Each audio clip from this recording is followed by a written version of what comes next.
नमस्कार, आप 90 डिग्री देख रहे हैं।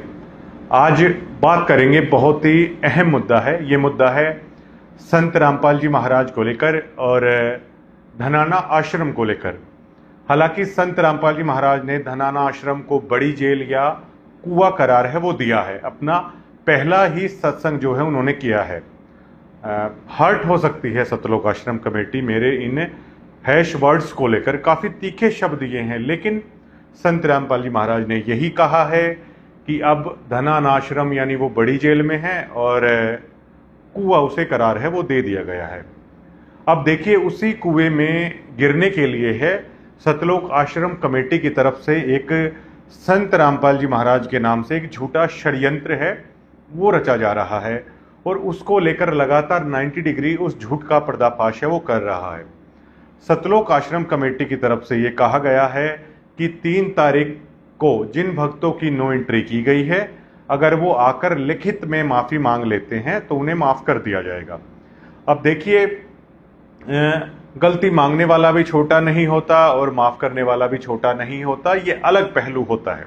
लेकिन कुछ पॉइंट हैं, उसे सतलोक आश्रम कमेटी को है वो दूर करना होगा और उसके बाद जो भक्त हैं वो डिसाइड करेंगे। अगर आप आम लोग हैं तो मैं आपको बता दूं कि दरअसल पूरा मामला ये है कि बहुत सारी संख्या में संत रामपाल जी महाराज के ऐसे भक्त हैं जिन्होंने इन कमेटी के आदेशों को मानने से मना कर दिया था। वो आदेश कौन से थे? ये लोग समय समय पर भक्तों को राजनीतिक रैलियों में बेचना है सतलोक आश्रम कमेटी ने शुरू कर दिया था।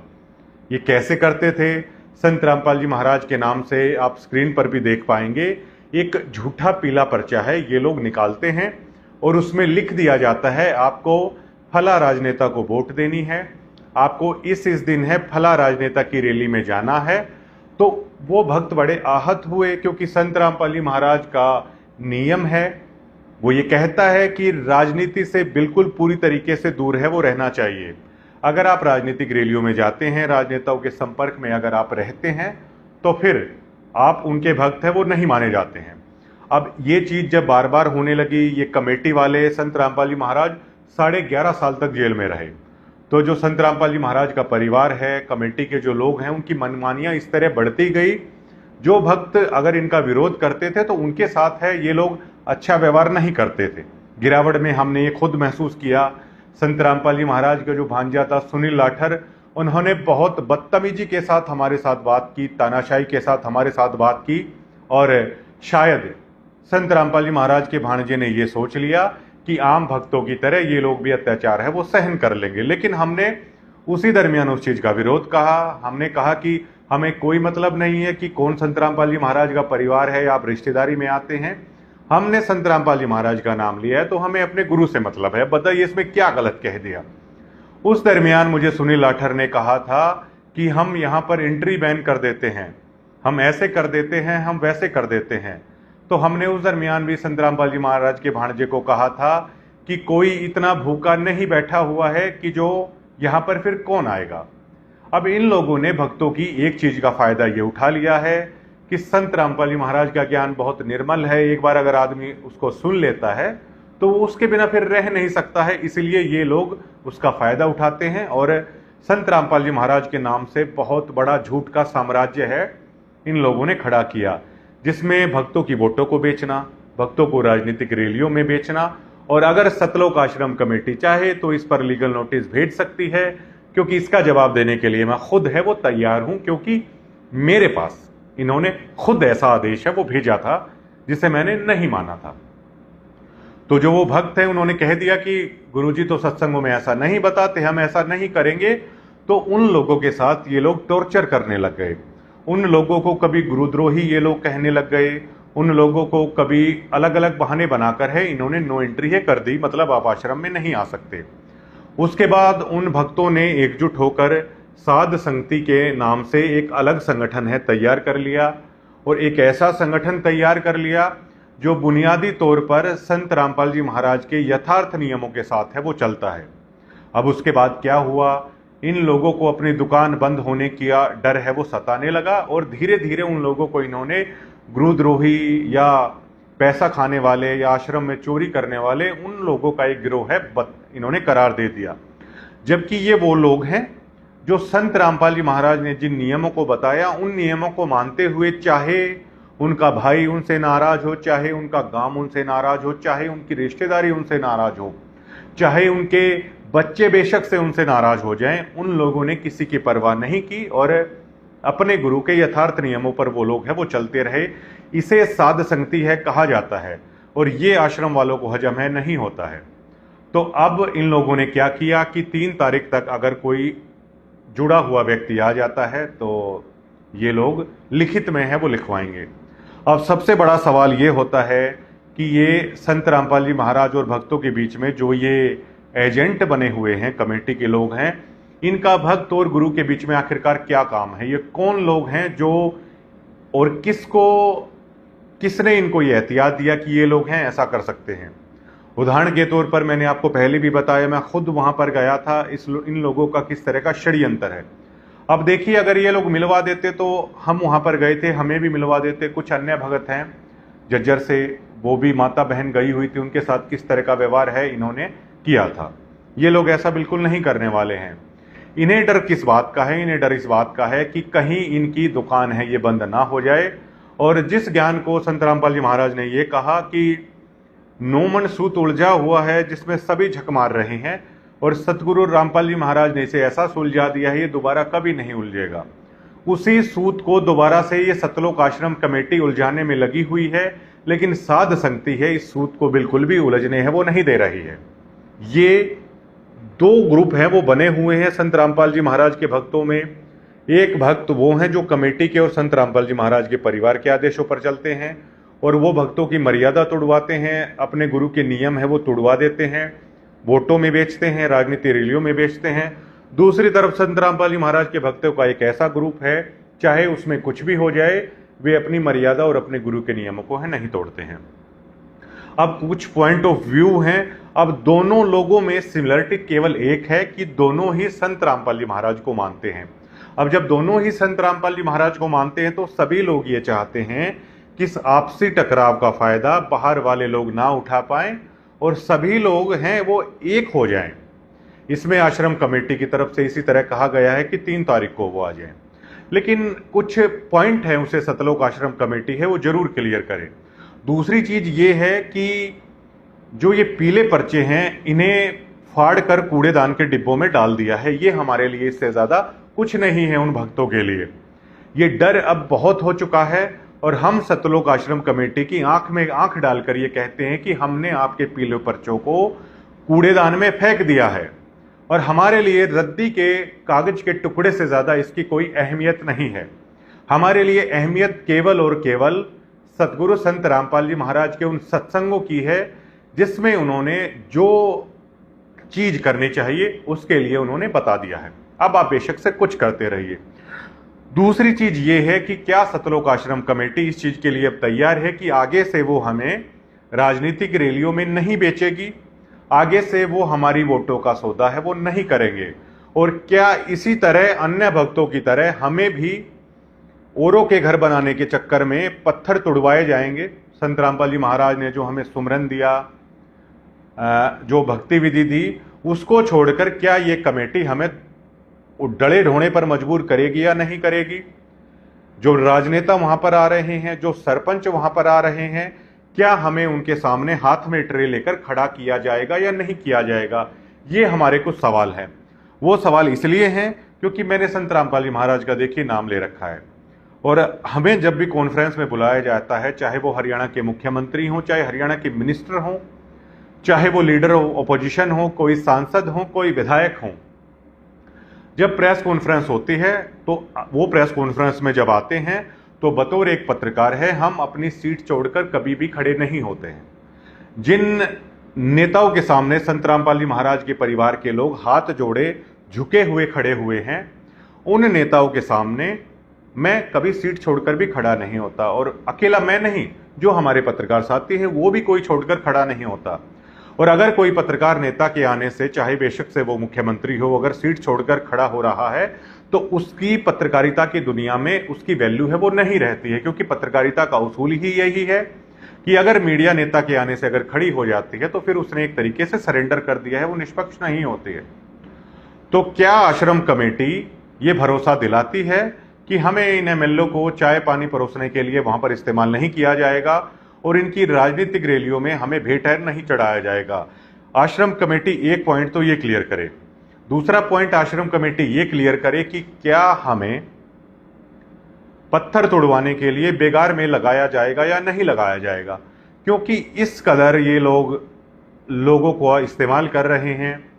एक ग्रुप बना दिया जाता है कोऑर्डिनेटरों के हाथ में और ऐसे कोऑर्डिनेटरों के थ्रू मैसेज हैं वो भिजवाए जाते हैं कि जिनकी खुद की मर्यादा नहीं है। कभी भी रात को वो लोग मैसेज कर देते हैं कि गाड़ी लेकर जल्दी से जल्दी वहां पर पहुंचिए। कभी किसी नेता के ग्रैंड सन का जन्मदिन होता है तो वहां पर भक्तों को है वो कह देते हैं कि वहां पर काफिला निकालना है, आप गाड़ी लेकर पहुंचिए। और अगर मैं इस एरिया की बात करूं तो सतलोक आश्रम के अंदर भैया अब बादली से विधायक भी गया, ओम प्रकाश धनखड़ भी वहां पर जाते रहते हैं। तो सतलोक आश्रम कमेटी मुझे ये क्लियर करे कि आखिरकार वो किसकी तरफ है। अब अगर कुलदीप वत्स की तरफ हमें रहना है या हमें ओम प्रकाश धनखड़ की तरफ रहना है, क्योंकि I am also part of Satlok Ashram. मैं भी तो सतलोक आश्रम का एक पार्ट हूं, एक हिस्सा हूं। बेशक से मैं वहां पर नहीं आ रहा हूं, मैंने भी नाम ले रखा है। तो मुझे कृपया करके ये बताएं कि आप कुलदीप वत्स की तरफ हैं या ओम प्रकाश धनखड़ की तरफ हैं, फिर हम अपना खुद डिसाइड कर लेंगे। और अगर आप हमें बताएंगे कि कुलदीप वत्स की तरफ होना है या ओम प्रकाश धनखड़ की तरफ होना है, तो क्या इतना सा दिमाग हमारे अंदर नहीं है? और अगर आप कुलदीप वत्स की तरफ हैं, विधायक कुलदीप वत्स वहां पर गया था, तो मेरा तो कुलदीप वत्स ने 5 करोड़ का नोटिस दे रखा है, ये तो फिर गड़बड़ हो गई। ये कंफ्यूजन है हमें, ये आप प्लीज दूर करिएगा।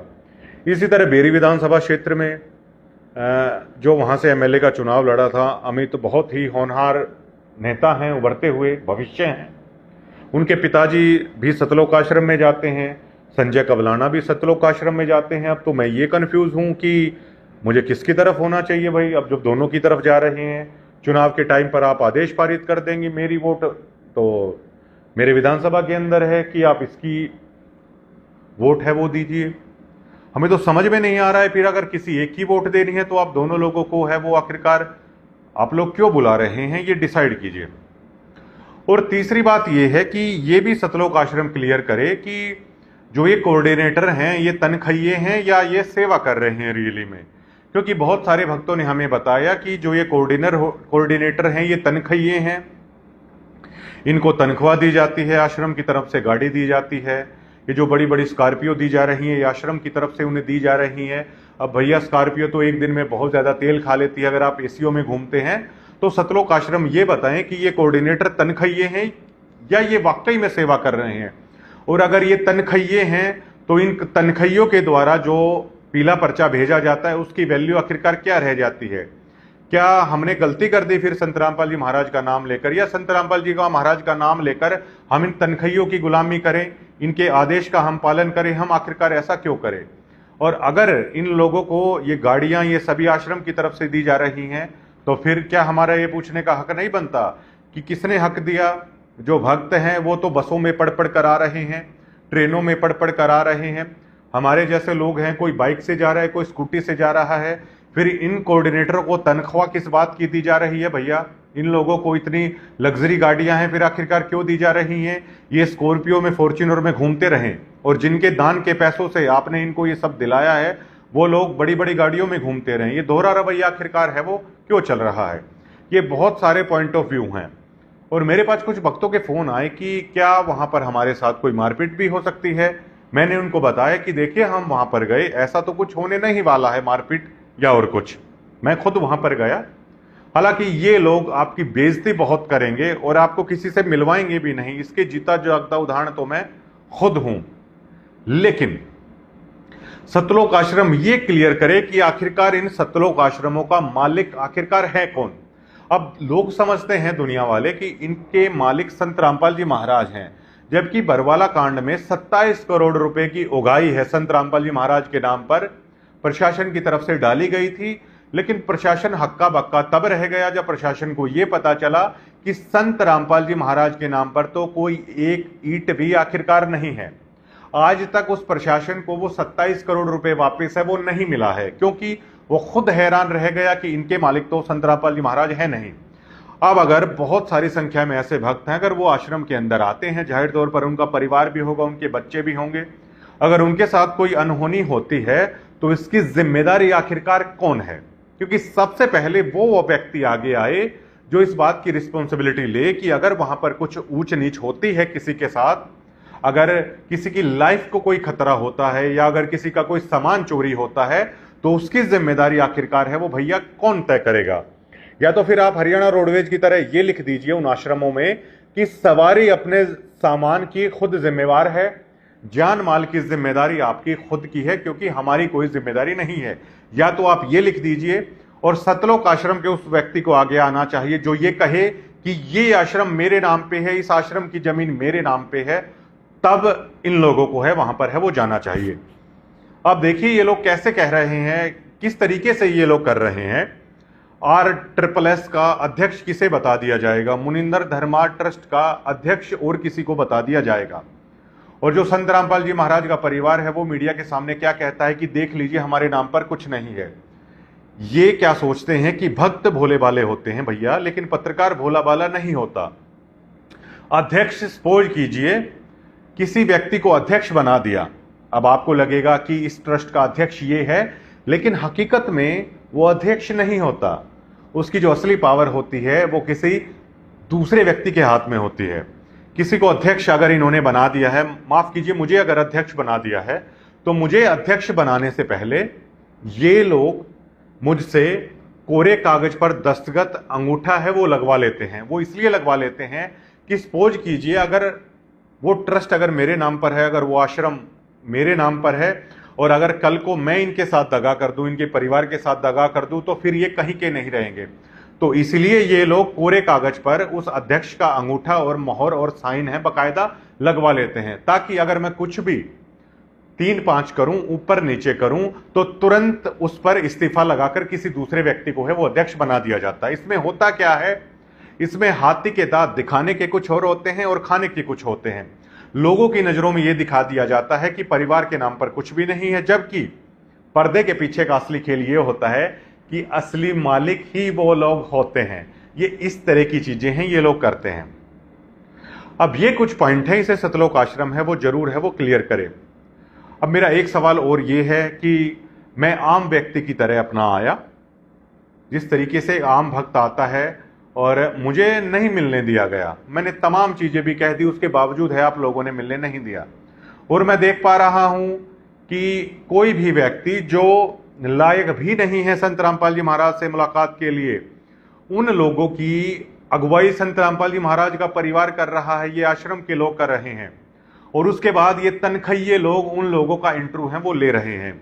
अब देखिए जो संत रामपाल जी महाराज के भक्त हैं, अब जैसे हमारे घर में जो दरबार साहिब हमने बना रखा है, उसमें जहां पर संत रामपाल जी महाराज के अपने गुरु की भक्ति और पूजा हम नित्य करते हैं, सुबह दोपहर को शाम को, वहां पर भैया चाहे कोई MLA हो, चाहे बेशक से प्रधानमंत्री आ जाए, हमारा जो घर का आश्रम है संत रामपाल जी महाराज जिसमें स्थापित है, वहां पर प्राइम मिनिस्टर की भी एंट्री है वो नहीं है।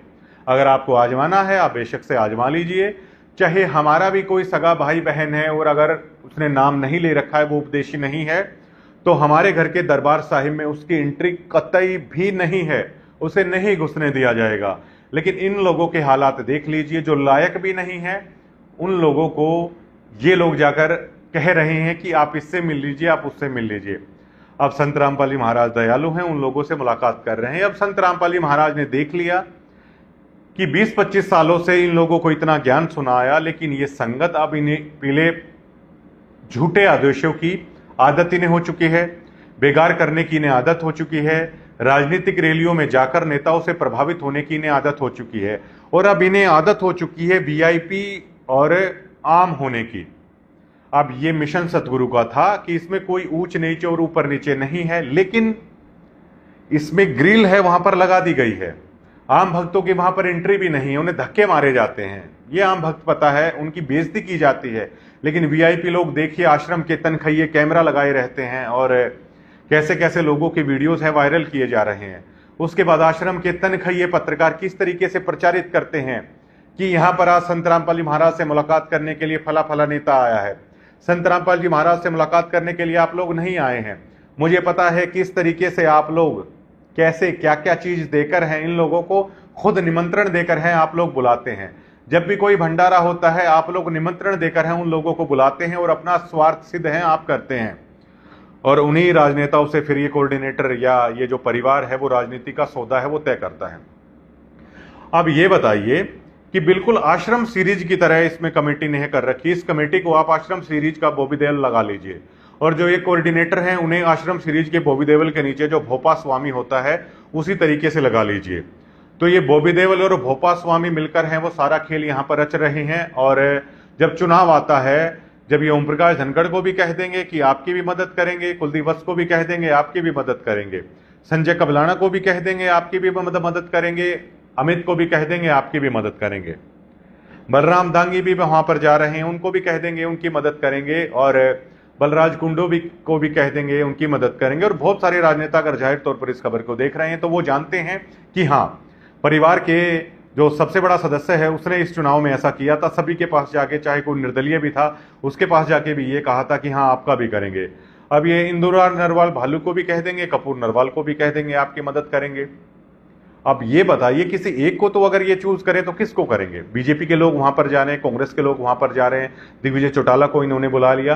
कम से कम ये आश्रम कमेटी ये कंफ्यूजन दूर करे कि किस पार्टी के साथ हमें रहना है। उसके बाद जब क्लियर होंगे, अगर हम संतुष्ट होंगे तो हम आश्रम के अंदर आएंगे, वरना हमें कोई जरूरत नहीं है अब उस कुएं में गिरने की, उस जेल में जाने की हमें कोई जरूरत नहीं है। हमारे सदगुरु हमारे पास है, हमारे हृदय में है, हम वो भक्ति आराम से कर रहे हैं। और क्या आप लोगों के पास भक्तों की कमी है राजनीतिक रैलियों में बेचने के लिए या अपनी भीड़ चाल में चलाने के लिए, या अब हमारे जैसे लोगों की भी आपको जरूरत है कि राजनीतिक रैलियों में बेचने के लिए भीड़ कम पड़ गई है, जो अब हमें वहां पर है, आप लोग हैं बुला रहे हैं। हम इंतजार कर रहे हैं संत रामपाल जी महाराज का कि कब वो हमसे मुलाकात करेंगे, और हमें भरोसा है, मेरे साथ साथ उन बहुत सारे भक्तों का ये दृढ़ विश्वास है कि मुलाकात तो हमारी भी होगी। लेकिन आज के बाद संत रामपाल जी महाराज और हमारे बीच में इन दलालों को, इन एजेंटों को हम कभी नहीं घुसने देंगे। हम क्यों इन एजेंटों को लिखकर कोई माफी मांगेंगे? हम क्यों इन एजेंटों के उस अपने डेथ वारंट पर साइन करें जिसमें हमारी सारी भक्ति खत्म होनी है? ये तो भक्ति का वो डेथ वारंट है जिसमें यह लिखवाया जाएगा कि आगे से अगर हम कहें कि इस राजनेता के सामने आपको बिकना है तो आप वहां पर बिक जाओ, आगे से हम ये कहें कि इस पार्टी को आपको वोट देनी है तो आप वहां पर चले जाओ, आगे से ये लोग, एक फिल्म में है ना कि कातिया को एक अभिनेता बोलता है कि तू कहे तो काटूं और तू कहे तो भोंकूं, तो उसके बाद कातिया कहता है हाँ बिल्कुल ऐसा ही समझ लो, तो वो अभिनेता है मना कर देता है। तो इसी तरह भैया आप लोग कातिया हैं, लेकिन हम मना करते हैं, हम आपके कहने से क्यों काटेंगे और क्यों भोंकेंगे? हम बिल्कुल भी ऐसा नहीं करने वाले हैं, और हम निर्भय हो चुके हैं। हमें कोई इस चीज का डर नहीं है कि हम वहां पर नहीं आएंगे, क्या हो जाएगा क्या नहीं हो जाएगा। हम भयमुक्त हो चले हैं इस चीज से। बहुत आप लोगों ने डरा लिया, बहुत आप लोगों ने परेशान कर लिया, लेकिन आगे हम आपके ना तनख्वाही कोऑर्डिनेटरों के इन आदेशों की अवहेलना करते हैं, हम ध्वस्त करते हैं। और इस चीज का सतलोक आश्रम कमेटी जवाब दे कि आखिर इस आश्रम का असली मालिक कौन है, इन आश्रमों को कौन चला रहा है, और अगर वहां आने के बाद किसी भक्त के साथ कुछ होता है तो उसकी जिम्मेदारी आखिरकार किसकी है? और ये जो तनख्वाहिए हैं, इनकी तनख्वाह है वो किसके पैसों से आप लोग दे रहे हैं? और क्या वो करने से पहले आप लोग किसी से पूछ रहे हैं, नहीं पूछ रहे हैं, या जो आप लोगों की मनमानी होगी आप लोग ऐसा वही करने वाले हैं? और क्या अगर हम लोग दोबारा से वहां पर चले जाते हैं, जुड़ जाते हैं, तो क्या दादरी में फिर से हमारे साथ इसी तरह की झाड़ू है वो लगवाई जाएगी?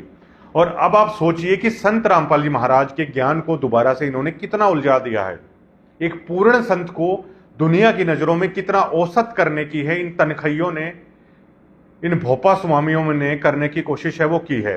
अब किसान वहां पर जाकर क्या कह रहे हैं? महाराज जी आपने बचा दिया, वरना गेहूं है वो नहीं बोने वाले थे। खेती तो हम भी करने वाले हैं और हम तो इस चीज को नहीं घबराते हैं, चाहे बेशक से 20 साल हमारे खेत में खेती ना हो।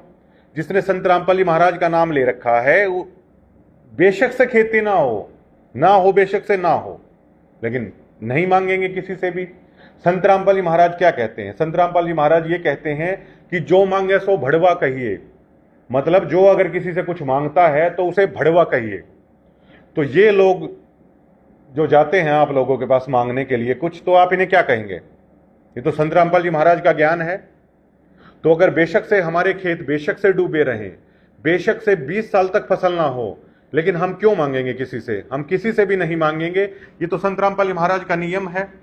और वो लोग जाकर क्या कह रहे हैं कि महाराज जी गेहूं है आप लोगों ने बुआ दिए, और ये देखिए, ये आज लोग ये तक कहने की हिम्मत नहीं जुटा पा रहे हैं कि एक ना एक दिन तो हर जगह पानी होना है। क्या आगे पानी बरसना बंद हो जाएगा?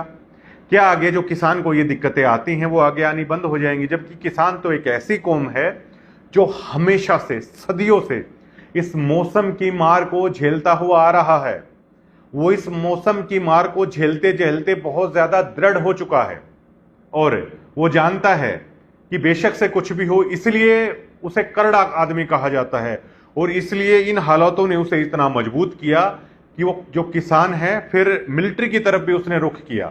अब मिलिट्री में अगर किसी भी रेजिमेंट की पूछेंगे तो वो उसके ऑफिसर क्या बताते हैं? सपोज कीजिए आप राजपूताना रेजिमेंट हो, सिख रेजिमेंट हो, जाट रेजिमेंट हो, गोरखा रेजिमेंट हो, तो उनके ऑफिसर अक्सर ये कहते आते हैं कि ये सैनिक जिन हालातों से आते हैं, ये लड़के जिन हालातों से आते हैं, वो हालात इन्हें बहुत ज्यादा मजबूत हैं, वो करते हैं। जैसे गोरखा रेजिमेंट के जो सिपाही होते हैं वो पहाड़ी इलाके में रहते हैं, पहाड़ों के लिए कुदरती वो लड़ाके होते हैं, उन हालातों से उन्हें लड़ना अच्छी तरीके से आ जाता है, जिसे माउंटेन डिवीजन है वो कहा जाता है। माउंटेन डिवीजन में सबसे बढ़िया पर्वतीय लड़ाके सबसे अच्छे माने जाते हैं।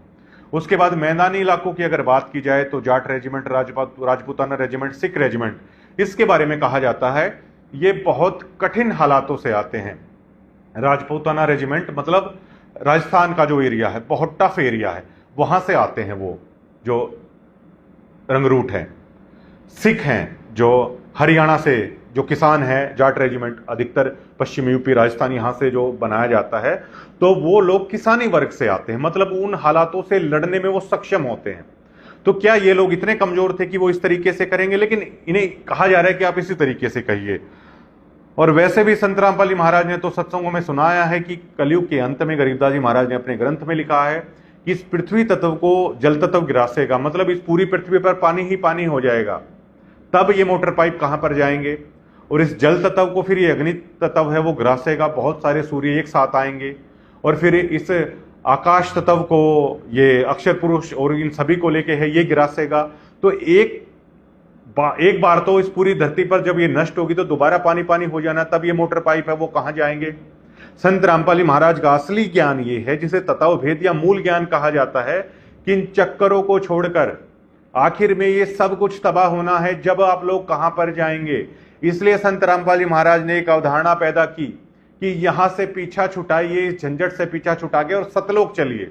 इसीलिए संत रामपाल जी महाराज से आदमी जुड़े कि असंख्य युग हो गए ये सभी चीजें करते करते, ये खेती भी करते करते, ये अलग चीज भी करते करते, व्यापार भी करते करते, ये रमणी भी करते करते असंख्य युग हो चले हैं।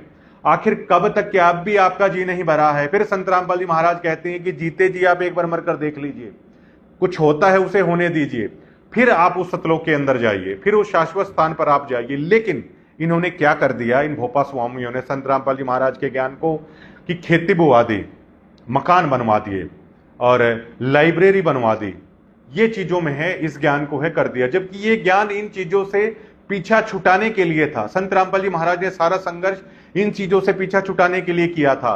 अब भैया बात ऐसी है, आप लोगों ने बहुत डरा लिया, बहुत आप लोगों ने फायदा उठा लिया कि मंत्र आप लोगों के पास सीढ़ियों में है, आप अपने मंत्र को अपने पास रखिए, ठीक है, नाचिए और गाइए। हमें जो असली यथार्थ मंत्र है वो संत रामपाल जी महाराज ने दे रखा है, और जो नहीं दे रखा है वो संत रामपाल जी महाराज जाने और हम जाने कि हमें वो कैसे देंगे। जब इतने युगों तक हमने प्रतीक्षा की है तो हमें पूरा भरोसा है कि अगर परमात्मा यहां पर आया है और आ चुका है वो, तो हमें अपने आप देंगे। अब ये बताइए, एक चीज और आप क्लियर कीजिए, हम संत रामपाल जी महाराज को आप लोग कहते हैं अविनाशी परमात्मा है ये, तो फिर उनके साथ वो बंदूकधारी क्या कर रहे हैं? और एक दो वीडियो आई है यहां पर एक बंदूक टांगे हुए और लोग जो मिलते हैं वो ऐसे करके निगरानी करके ऐसे करके वहां आश्रम में घूम रहा है।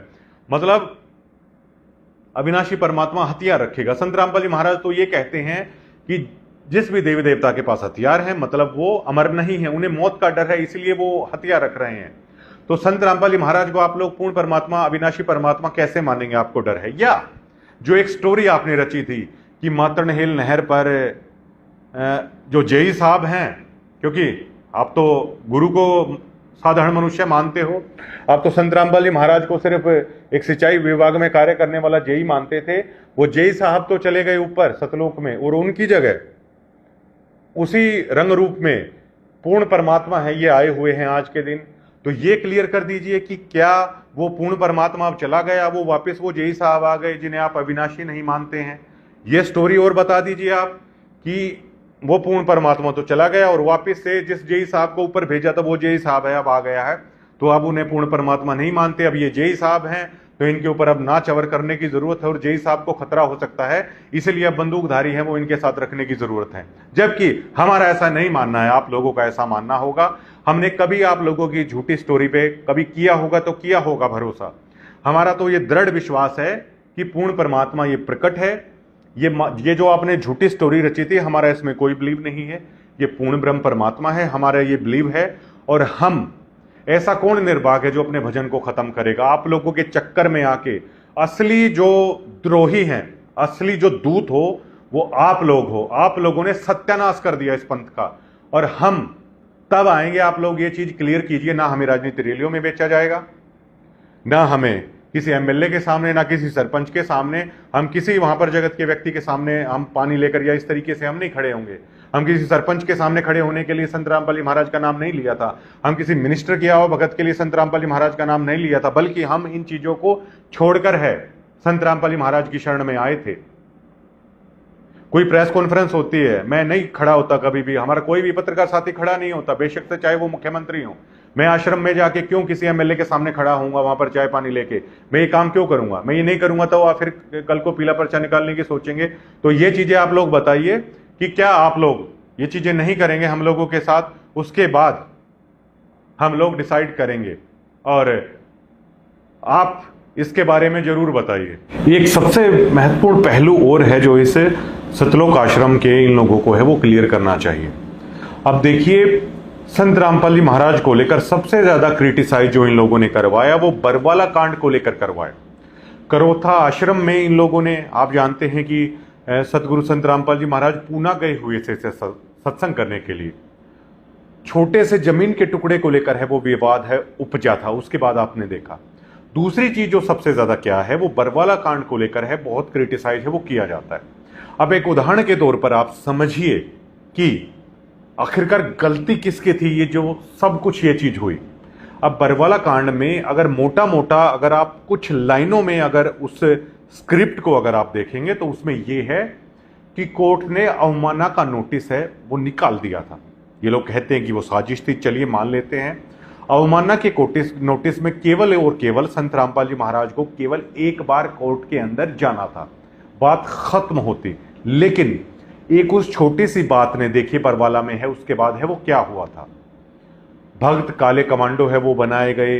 संत रामपाल जी महाराज का छोटा बेटा मनोज, उसकी तो बाकायदा वीडियो वायरल है। बहुत सारी माताएं हैं और वो नारा लगवा रहा है कि क्या आप मरने के लिए तैयार हैं, और वो कह रही हैं हाँ। और वहीं एक पुलिस ऑफिसर है वो रिक्वेस्ट करते हुए दिखाई दे रहे हैं कि आप ऐसा ना करें, आप शांति से अपने घर हैं वो जा सकते हैं।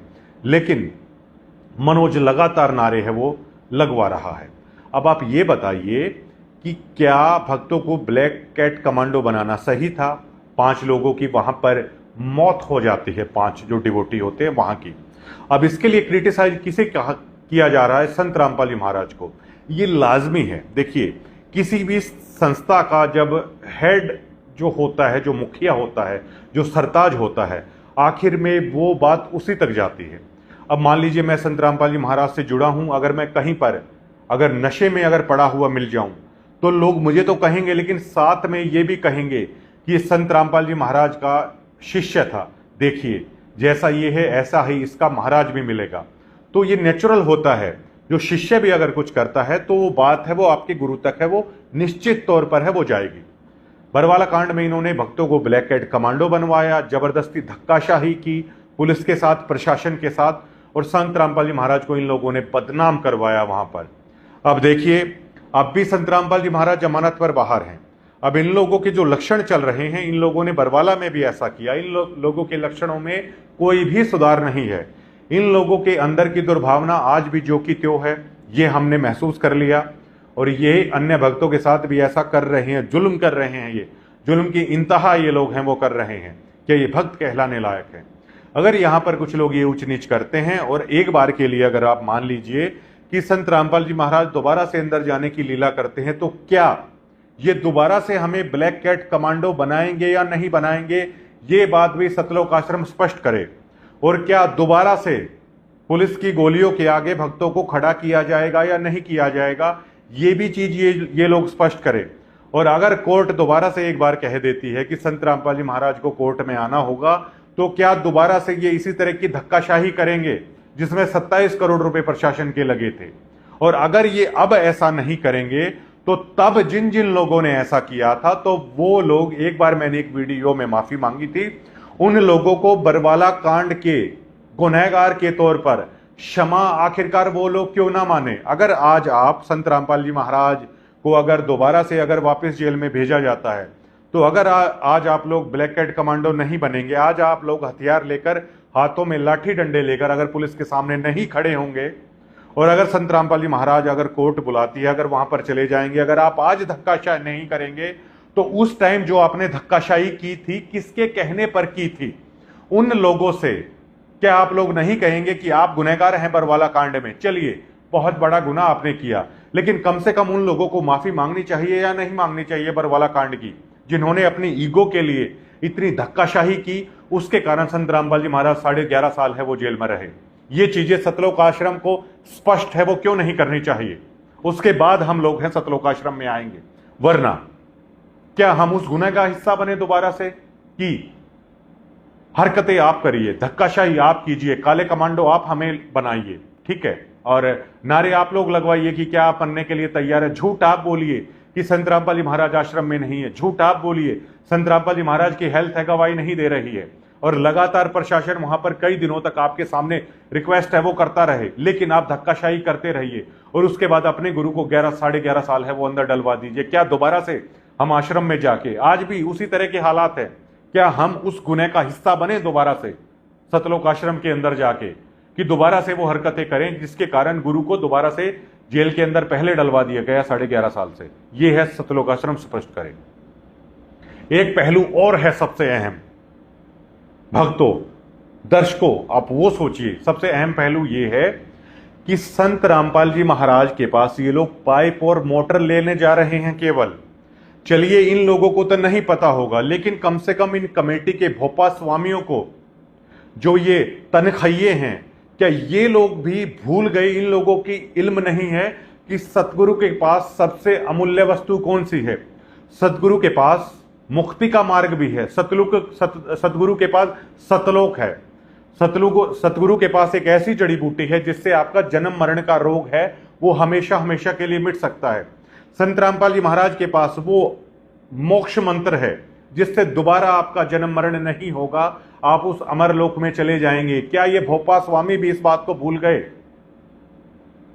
ये तो फिर वही बात हो गई कि एक व्यक्ति को आप 2 ऑप्शन दीजिए, एक भारतीय रुपया आप रख दीजिए और एक बराबर में $1 यानी अमेरिका का 1 रुपया रख दीजिए, तो आप समझदार किसे मानेंगे? दोनों हैं तो 1 रुपये ही, लेकिन जो समझदार व्यक्ति होगा उसे ये पता है कि जो भारतीय 1 रुपया है वो केवल 1 रुपया है, लेकिन जो दूसरा 1 रुपया है अमेरिका का वो 95 है, मतलब वो 95 रुपए का 1 रुपया है। तो जो समझदार व्यक्ति भारतीय 1 रुपये को उठाएगा, क्या आप उसे समझदार कहेंगे? कतई भी नहीं कहेंगे। हालांकि फायदा उसे भी है, लेकिन वो समझदार नहीं कहा जाएगा, और आखिर में आप उसे ये कहेंगे कि बेबुद्धि ये आदमी है। और जो व्यक्ति उस $1 को उठाएगा उसे समझदार कहा जाएगा। तो संत रामपाल जी महाराज के पास पाइप और मोटर भी हैं, संत रामपाल जी महाराज के पास मोक्ष मार्ग भी है, मुक्ति मार्ग भी है, तो समझदार आप लोग इसे कहेंगे। क्या आप लोग इन पाइप मोटर वालों को ये नहीं बता रहे हो कि संत रामपाल जी महाराज के पास ऐसा मुक्ति मार्ग भी है जहां पर सदा सदा के लिए आपका इन चीजों से पीछा छूट जाएगा? इस सतगुरु के पास वो अमोल वस्तु भी है। लेकिन ये देखिए, ये लोग इतने इतने मतलब आंखें इनकी बंद हो रखी हैं कि केवल और केवल उस सतगुरु को मोटर पाइपों बांटने वाला बना दिया है। क्या ये पूर्ण परमात्मा सतलोक से केवल यही बांटने के लिए आया हुआ था?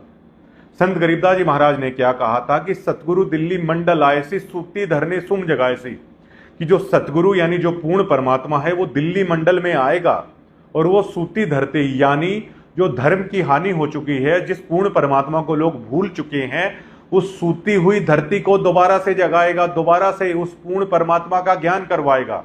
अगर गरीबदास जी महाराज ये भी लिख सकते थे, गरीबदास जी महाराज ने तो कलयुग के अंत की बातें भी लिखी हुई हैं।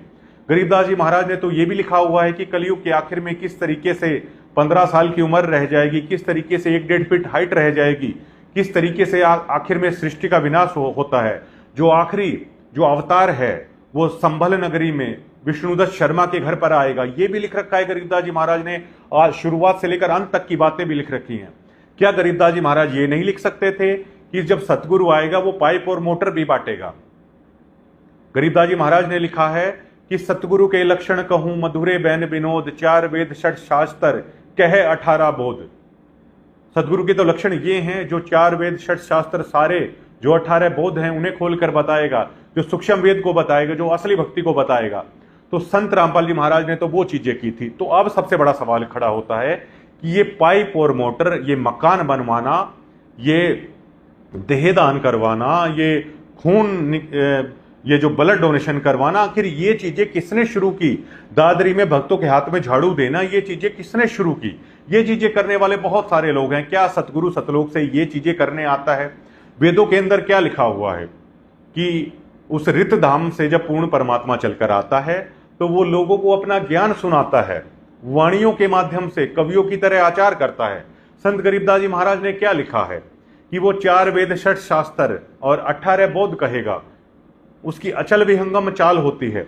सतगुरु सोई हुई धरती को, मतलब जो धर्म की हानि हो चुकी है, उस पूर्ण परमात्मा के बारे में बताएगा। ये सतगुरु का काम होता है। और उस सतगुरु को देखिए किन चीजों में लगा दिया है। धर्मदास के पास जब संत रामपाल जी महाराज गए थे, उस दौर में जिस रूप में वो थे, तो धर्मदास ने जब धर्म भंडारा किया था 6 महीने तक, जब उसे नहीं मिले वो रोने लगा, धर्म भंडारा किया। और आखिरी दिन जब सतगुरु वहां पर गए थे तो सबसे पहले सतगुरु ने ये कहा था, धर्मदास ये जो लोग हैं जितने भी बचे हुए हैं, इन्हें तू अपनी दक्षिणा वगैरह देके है, इन्हें वहां से विदा कर दे, फिर मैं तेरे घर आऊंगा और तुझे वो ज्ञान समझाऊंगा, क्योंकि ये लोग समझने वाले नहीं हैं, इनके लक्षण नहीं हैं और ये केवल और केवल मेरा समय खराब करने वाले हैं। तो क्या आज आप लोगों को नहीं लग रहा है कि ये लोग केवल और केवल सतगुरु का समय बर्बाद करने वाले हैं? भक्तों को टोकन दिया जा रहा है, जो 11.5 साल से सतगुरु के इंतजार में बैठे हैं और जो लोग नहीं समझने वाले हैं। और इसका उदाहरण ये है, कितने दिनों से ये पूरा डमडमा चल रहा है, आप देख सकते हैं। कितने दिनों से यही लोग हैं इस डमडमे में शामिल हो रखे हैं। बड़े बड़े किसान सम्मेलन है वो करवा लिए। कितने दिनों से ये लोग आश्रमों में आ रहे हैं। क्या आज तक किसी व्यक्ति को इस कमेटी ने, इन तनखैये पत्रकारों ने आगे लाया कि ये मेंबर था, इसने मेंबरी छोड़ दी, ये सरपंच था, इसने सरपंची छोड़ दी, ये एमएलए था, इसने अपनी विधायकी छोड़ दी, ये मंत्री था, इसने राजनीति को छोड़ दिया। एक बीड़ी का बिंडल छोड़ने का उदाहरण भी ये सतलोक आश्रम कमेटी है नहीं ला सकती। क्या आपको नहीं लगता है कि सतलोक से आए हुए इस पूर्ण परमात्मा को समय खराब है ये लोग किया जा रहा है? तो क्या ये काल के असली दूत नहीं है? आप इसी से इनकी पहचान है वो कर सकते हैं। क्या ये नीर खीर का निबेरा है? क्या आप भक्त लोग नहीं कर सकते हैं कि सतगुरु के कीमती समय को किस तरीके से यह खराब किया जा रहा है?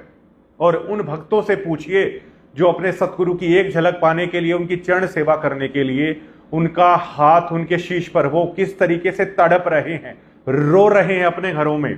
किस तरीके से उन भक्तों को आप भोपा स्वामियों ने आश्रम से धक्के मार मार कर निकाला है। किस तरीके से कमाली माई वहां पर 2 दिन तक रोती रही अपने सतगुरु से मिलने के लिए, लेकिन आपकी आत्मा नहीं पिघली। क्या ये संत रामपाल जी महाराज के भक्तों का लक्षण हो सकता है? कतई नहीं हो सकता। काल के दूतों का लक्षण है ये, जरूर हो सकता है जो आप कर रहे हैं।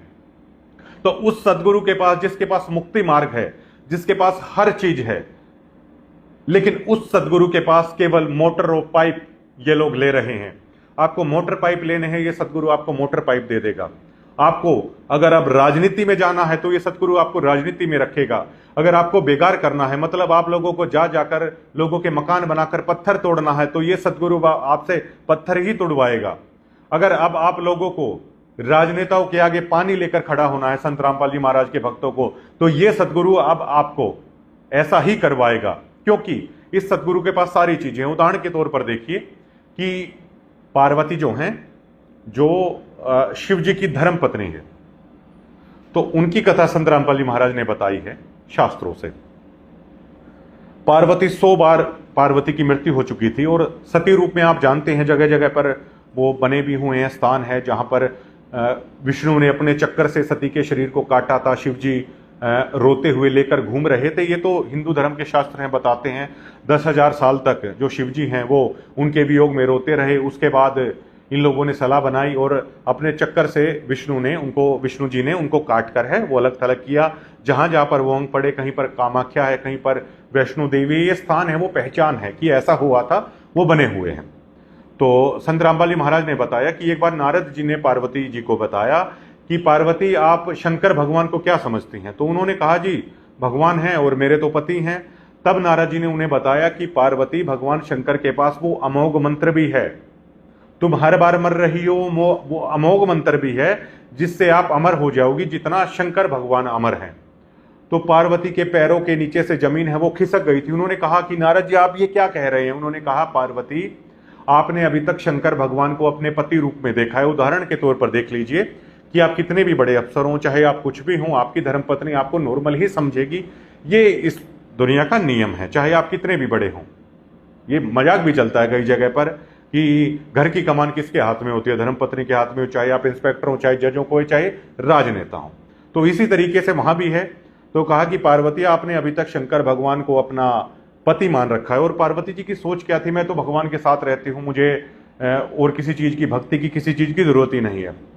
तो उस दिन जब शंकर भगवान आए, तो पहले तो वो जब घर पर आते थे तो जैसे धर्मपत्नी व्यवहार करती हैं, अक्सर आप भी देखते होंगे, कई बार नाराज भी रहती हैं, तो इसी तरह कई बार होता था। लेकिन जब शंकर भगवान घर पर आए तो पार्वती उनके पैरों में गिर गई और पैरों में गिरकर कहा कि गुरुदेव, मैं क्षमा प्रार्थी हूं, मुझे कृपया करके आप वो अमोघ मंत्र है वो प्रदान कीजिए। तो शंकर भगवान ने कहा कि पार्वती, आज आपको ये क्या हो गया? आज तुम्हें ये क्या हो गया? आज इतना बदला बदला क्यों नजर आ रहे हो? और किसने तुम्हें ये बताया? तब पार्वती ने कहा कि गुरुदेव, कृपया मेरा उद्धार कीजिए और मैं, मतलब प्लीज मुझे वो मंत्र है वो प्रदान कीजिए। तो उन्होंने कहा, पार्वती ये तुझे किसने बताया? तो उन्होंने कहा कि आज मुझे नारद जी मिले थे। तो शंकर भगवान ने बताया कि मेरे गले में जो ये नरमुंड की माला है पार्वती, जब तुम मर जाती हो तो हर बार मैं इसमें से एक धारण कर लेता हूं, और इसी तरह तुम 100 बार है वो मर चुकी हो। तो फिर पार्वती ने पूछा कि भगवान, क्या मेरे मरने के पश्चात आप रोते हो? तो उन्होंने कहा कि एक बार आपके वियोग में मैं 10,000 साल तक रोता रहा था और आपके कंकाल को लेकर भटकता रहा था। फिर विष्णु जी ने अपने सुदर्शन चक्कर से है वो काटा, तब मेरा वो मोह खत्म हुआ, और हर बार फिर दोबारा तुमसे मतलब शादी है करता हूं। इस तरह की चीजें हैं वो की। तो तब उन्होंने कहा कि भगवान, आज ने आपके पास वो अमोघ मंत्र था, आज तक आपने क्यों नहीं दिया? तो शिव जी ने कहा, शंकर भगवान ने कहा कि मुझे सतगुरु ने ये मंत्र देते हुए ये कहा था कि जब जिसके अंदर बेहद कसक हो और जब बहुत श्रद्धा भाव के साथ कोई चीज ये मांगे तो तब देना, उससे पहले नहीं देना। अब शंकर भगवान देखिए 10,000 साल तक भी उनकी याद में तड़प कर रोते रहते थे, लेकिन कभी पार्वती को वो अमोघ मंत्र नहीं दिया था जब तक उन्हें अधीनी से है वो नहीं मांगा था। उसके बाद जो ये कथा है सबके सामने है कि जहाँ पर शिवलिंग बनता है वहाँ पर अमरनाथ में, और श्रद्धालु वहाँ पर है वो जाते हैं, ये वाली कथा। उसके बाद वहाँ पर अमरनाथ में लेकर गए और पार्वती को वो अमोघ मंत्र है वो सुनाया था। और मतलब शिव के पास इतना अमोघ मंत्र है, जितनी उनकी आयु है उतनी पार्वती जी की आयु है, उसके बाद हो गई थी। तो इसी उदाहरण से आप समझ लीजिए कि इन्हीं संत रामपाल जी महाराज के पास वो पूर्ण मोक्ष मंत्र है। उस अमोघ मंत्र को तो वो पहली श्रेणी में दे देते हैं, जिस मंत्र को शंकर भगवान ने पार्वती को दिया था वो मंत्र, और उसमें भी पूर्ण परमात्मा के 2 मंत्र होते हैं, प्रथम दीक्षा में संत रामपाल जी महाराज दे देते हैं। और वो मोक्ष मंत्र केवल और केवल उनके पास है, जिन्हें ये देवता भी नहीं जानते। वो मोक्ष मंत्र भी संत रामपाल जी महाराज के पास है, लेकिन ये लोग जाकर क्या मांग रहे हैं? और केवल ये लोग भी वही कह रहे हैं। आप अनूप गोदारों को कई बार आपने सुना होगा, पंचायतों में, चौपाड़ों में, किसान समाज में जाकर कि कुछ भी मांग लो, कुछ भी मांग लो, मोटर पाइप मांग लो। तो लोगों ने क्या मांगा? मोटर पाइप मांग ली, किसी ने स्टेडियम मांग लिया, किसी ने गौशाला में पैसे मांग लिए, किसी ने चारा मांग लिया, किसी ने दादरी में झाड़ू लेके वो सफाई मांग ली। तो सतगुरु हर चीज है वो दे रहा है, लेकिन क्या ये गलती उनसे ज्यादा उन लोगों की नहीं है जिन्होंने उन्हें ये नहीं बताया नारद जी की तरह कि इन्हीं संत रामपाल जी महाराज के पास वो मोक्ष मंत्र भी है जिससे आप उस सतलोक में जाओगे जहां का सुख इनके सामने कुछ भी नहीं है। आपकी आस्था यहां से हट जाएगी। लेकिन ठीक है, जैसे अब पार्वती भी मरती रहती थी, शंकर भगवान ने कभी कुछ नहीं किया। अभी ये लोग बीड़ी पीने वाले भी मिलने आ रहे हैं। अब तंबाकू सेवन को लेकर गरीबदास जी महाराज ने कहा है कि 70 जन्म तक अलग अलग कैसी कैसी योनियों में है आदमी को भटकना पड़ता है। संत रामपाल जी महाराज से मिल रहे हैं लेकिन उन्हें भटकना पड़ेगा। सदगुरु कभी नहीं बताएगा, जो चाहिए आप है वो ले लीजिए। तो इसी सदगुरु के पास आप लोगों ने क्या मांग लिया?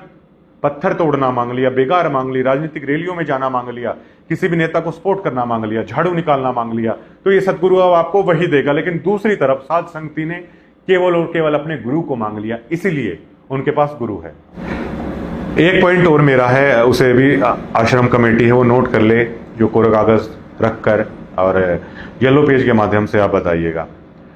जो एमएलए के साथ आ रहा है उसकी बड़ी रिस्पेक्ट हो रही है, क्योंकि मैं अकेला आया तो आप लोग तो धक्के मारते हैं भक्तों को। तो अगर मैं एमएलए के साथ आता हूं, 4-5 एमएलए को मैं लेके आ जाऊंगा। अभी तक ज्यादा एमएलए वहां पर नहीं पहुंचे हैं, और मैं आप लोगों ने जितनी कोशिश कर ली इन भोपा स्वामियों ने, तो भी इतने सरपंच और एमएलए वहां पर नहीं आए हैं। मैं बहुत सारे बड़े बड़े लोगों को लेकर आ सकता हूं, कम से कम इनसे ज्यादा तो मेरी क्षमता है एमएलए को वहां पर लाने की, और बड़े बड़े राजनेताओं को वहां पर लाने की, बड़े बड़े खाप प्रधानों के या बड़े बड़े सरपंचों को वहां पर लेकर आने की। तो अगर मैं बहुत बड़े बड़े खाप प्रधानों को, बहुत बड़े बड़े सरपंचों को, 40-50 सरपंचों को, साथियों को, और कई सारे एमएलए को अगर मैं वहां पर लेकर आता हूं, तो तब क्या मुझे इतना ही वीआईपी ट्रीटमेंट मिलेगा? और मुझे लगता है मैं ये चीज क्योंकि जो एमएलए को लेकर आ रहा है, मतलब जो आदमी जिसको लेकर आ रहा है ना, वो वहीं पर खड़ा है। कहीं पर अनूप गोदारा खड़ा है, किसी को लेकर आ रहा है। कहीं पर वो कृष्ण खड़ा है, शायद वो हिसार से वो पत्रकारों को लेकर गया था, वो खड़ा है। मतलब उस आदमी को शाबाशी मिल रही है जो लोगों को लेकर आ रहा है। तो इन लोगों से तो ज्यादा एमएलए, ज्यादा सरपंच, ज्यादा खाप प्रधानों को लेकर है, मैं वहां पर है वो पहुंच सकता हूं। तो क्या उसके बाद यह आश्रम कमेटी बताए क्या वीआईपी ट्रीटमेंट हमें मिलेगा या नहीं मिलेगा? क्योंकि हम भी सक्षम हैं इस तरह की चीजों को करने में। तो और आप एक चीज वो देख चुके हैं कि आप 12 साल से आप लोगों के अंदर क्षमता नहीं थी कि आश्रम कैसे है वो ओपन होने वाला है, करोथा वाला। तो ये चीज भी आप जरूर से जरूर है वो बताइए। और हम लोग एक गुरु के ही तो शिष्य हैं, इसमें कोई इतनी कोई दुर्भावना की बात थोड़ी है। अगर आपको एमएलए चाहिए तो मैं लेके आता हूं, अगर आपको सरपंच चाहिए तो मैं लेके आता हूं, अगर आपको बड़े बड़े बिजनेसमैन वहां पर चाहिए हैं तो मैं लेके आता हूं। और कम से कम जिन्हें आप ला रहे हैं उससे ज्यादा अच्छी अदाकारी, उससे ज्यादा अच्छी एक्टिंग है मैं उन लोगों से वहां पर करवा सकता हूं। वो लोग तो बल्कि ये भी बोल देंगे कि बस कमाल हो गया जी आपने जो किया, बस कमाल हो गया जी आपने जो किया। तो ये जरूर बताइएगा आप।